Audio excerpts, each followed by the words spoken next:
দেশের বর্তমান প্রেক্ষাপটে জাতীয় নির্বাচনের পূর্বে স্থানীয় নির্বাচন যৌক্তিক বলে দাবি করেছে centre for policy analysis and advocacy CPAA. আজ জাতীয় প্রেস ক্লাবে বর্তমান রাজনৈতিক প্রেক্ষাপটে জাতীয় ও স্থানীয় সরকার নির্বাচন বিষয়ক সংলাপে এই দাবি জানানো হয়। Centre for policy analysis and advocacy CPA এর সভাপতি মোহাম্মদ শরীফুল আলমের সভাপতিত্বে অনুষ্ঠানে রাজশাহী বিশ্ববিদ্যালয়ের অধ্যাপক ডক্টর শফিউল ইসলাম সহ বিশিষ্ট ব্যক্তিবর্গ বক্তব্য রাখেন।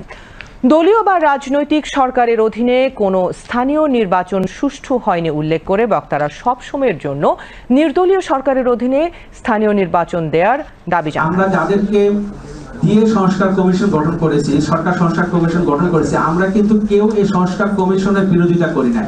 তার মানে এই সংস্কার কমিশনকে আমরা গ্রহণ করেছি, তাদের সুপারিশটা গ্রহণ করাও আমাদের মধ্যে এখন এক ধরনের কি আসছে, যথার্থ কি না এই প্রশ্নটা চলে আসছে। তাদের এই সুপারিশের যথার্থতা গ্রহণযোগ্যতার জন্য হলেও আমাদের মনে হয় যে আমাদের সংশ্লিষ্ট নির্বাচন কমিশন, সরকার এবং রাজনৈতিক দল নেতৃবৃন্দ এই জাতীয় নির্বাচনের আগে স্থানীয় সরকার নির্বাচনের পক্ষেই তারা মতামত দেবেন, সেটা আমি বিশ্বাস করি এবং আমার অভিমত এটাই।